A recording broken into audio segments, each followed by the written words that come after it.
Yes, okay. Hi everybody. Today I'm going to cook you from Rome recipe, which is everybody knows it's carbonara. It's from Rome, but because I'm cooking it, I'm going to change the whole thing. So I will call it carbonara my way. So because I'm in Piemonte, I'm going to add sage to usual ingredients, which is pancetta, eggs, and pecorino cheese. So I'm going to make pasta first before we can go through the whole dish. So this is semolina flour, and instead of adding egg, normally we add egg yolks. One egg yolk, 100 grams of flour. So I'm not going to do that this time because I'm going to use the egg instead. Use the eggs for sauce instead. Otherwise, the pasta will become so rich, which I don't mind. So, and for vegetarian, I'm going to make pesto sauce with. I'm going to use pumpkin seeds instead of usual pine nuts. So for change, and garlic of course. So I must never. I always have vegetarian on the side. You're making the pesto with kale then, not with basilico. Kale. Well, you always have to change something. The ingredients what you have around. Although I have also so many basilico because it's summer now. But change. Never be afraid for substituting any ingredients that you can find. Today's twist is I'm making carbonara sauce. It's a combination between Rome and Piedmont because tagliatelle here is sage and butter.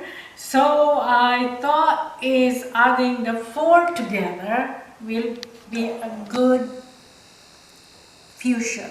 Italian fusion. Piatto. So this is 300 grams because 3 of us, and I'm adding water 150 ml. Might be I put too much water, but if it's too much water, I can always add flour. If not, we will add. Yeah. So, and it's Piemonte's tagliatelle with salvia e burro, but because... So question to you, that's just semola that you're mixing, there's no added flour, it's just semolina, right? Semolina hard durum.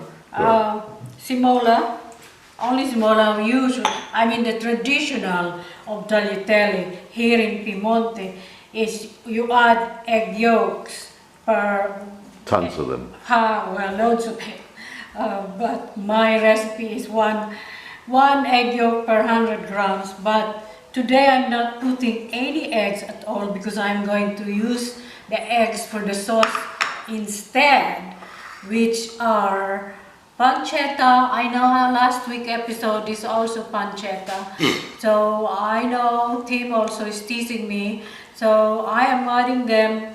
I'm adding this is the sauce, sage, eggs, pancetta, and pecorino cheese. It's taken from carbonara. So carbonara my way. Pigs and sheep. Yeah, well, okay. So this is it. That's done. I prefer mine. I'm going to let it rest so it will become elastic. With cling film and put this away. It's a little bit chunkier.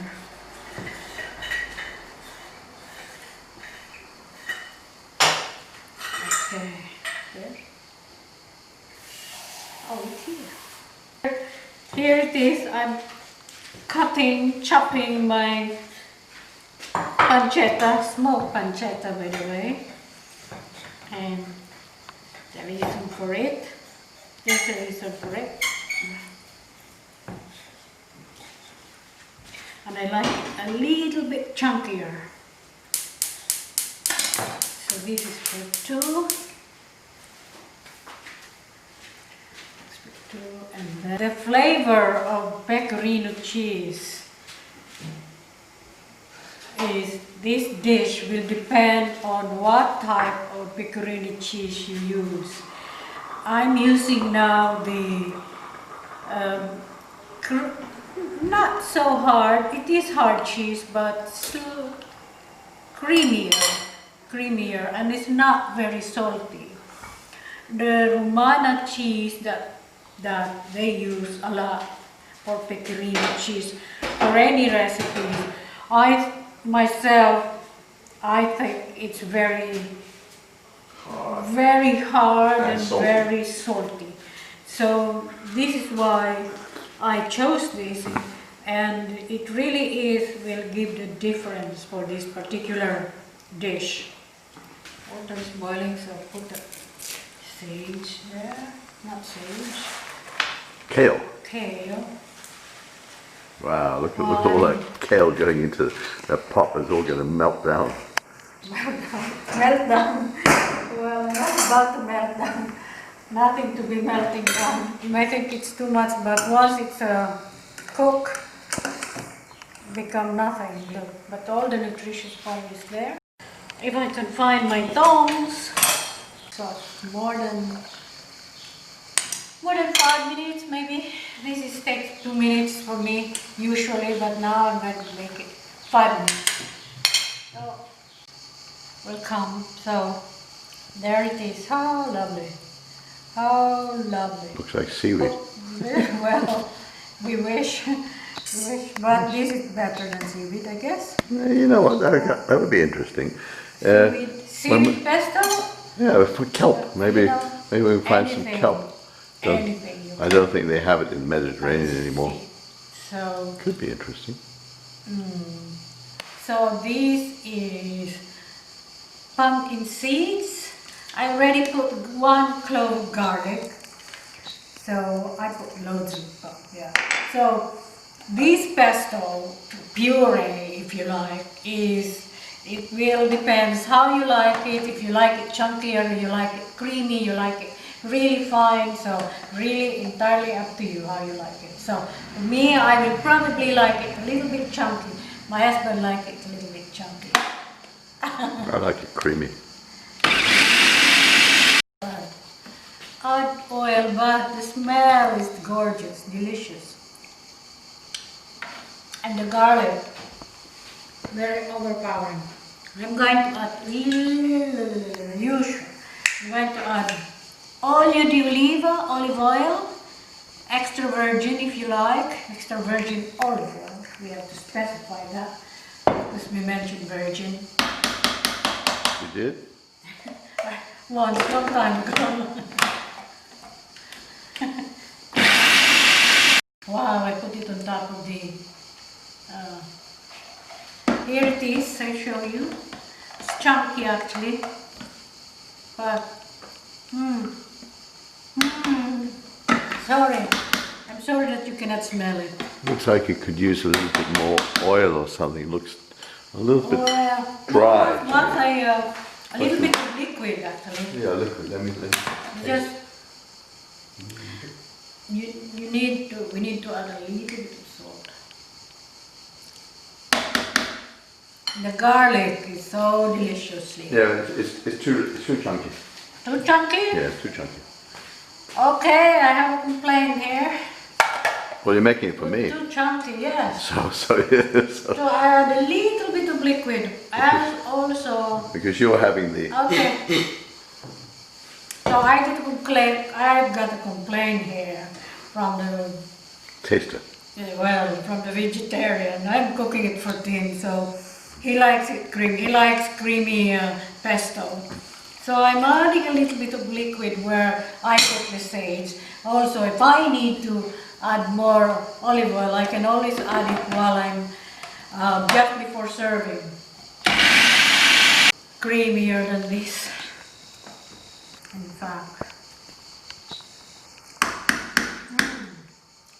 Yummy. Maybe it's because the kale doesn't mash down like sage does. It's different than basil.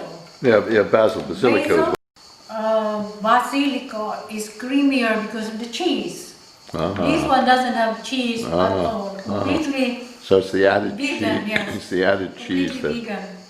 doesn't have to Up to seeds, okay, I didn't add. be, doesn't have to be completely Doesn't have to vegan. be. You can use cashew nuts, sunflower seeds. Doesn't have to be completely vegan. You could put some pecorino cheese for me. I I don't know. can add pecorino cheese actually. Revealing the pasta. Look how shiny, how elastic. You can divide it by hand or just rip it off like that. Cut it. I just slightly flatten it with my two thumbs or palm. And here we go. Sorry about the noise.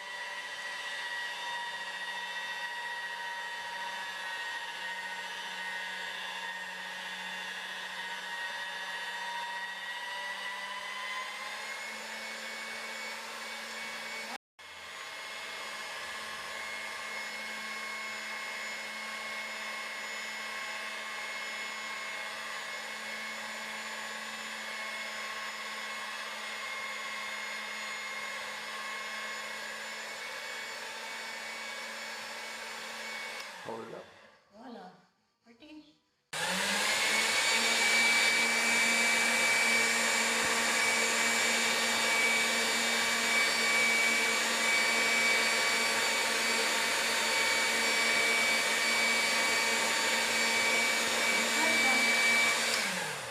Basta così. Put it on the tree. You know, we can pick spaghetti. Okay, now I'm ready for my secondo piatti today. Today is pork tenderloin.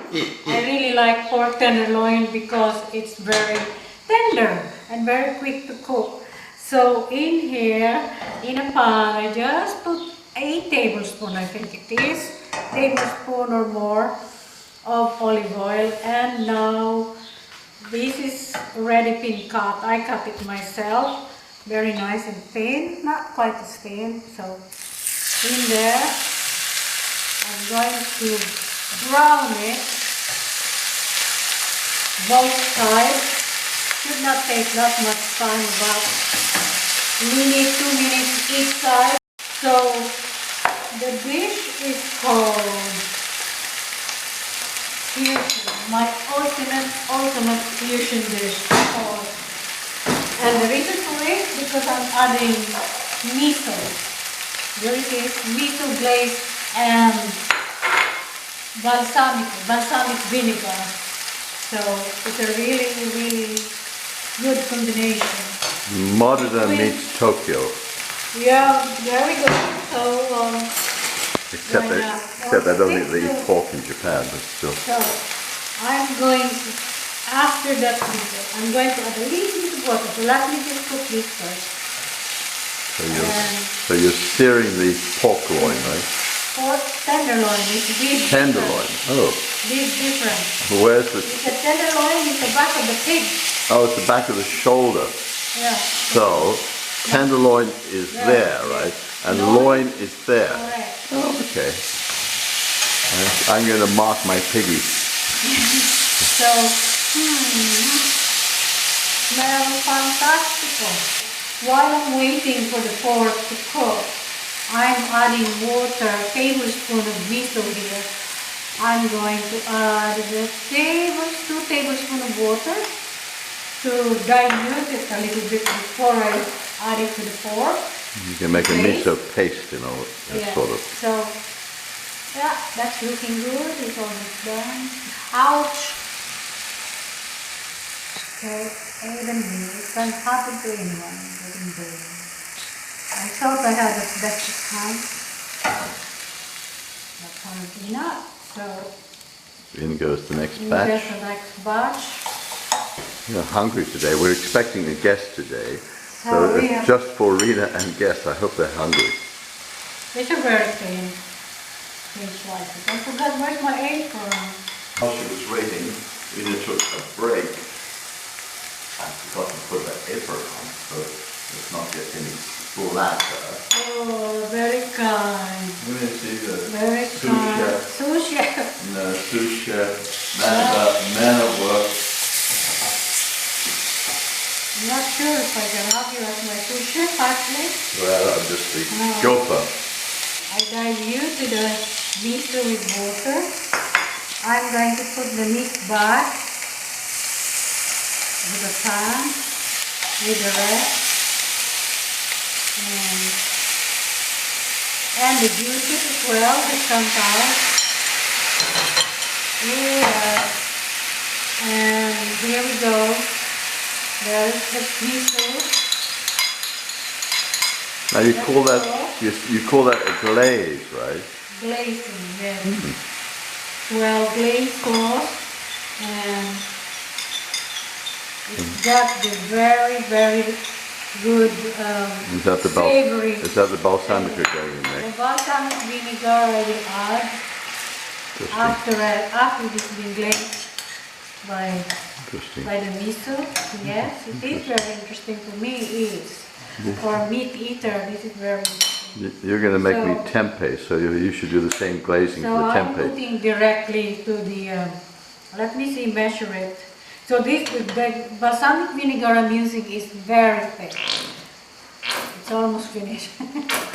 But I can, so this is a tablespoon level I'm putting in. And mix them all. It's really good. And that is basically done.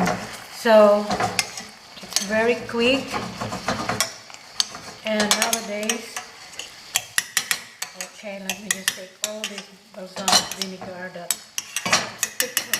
sticks on the plate. Let me see.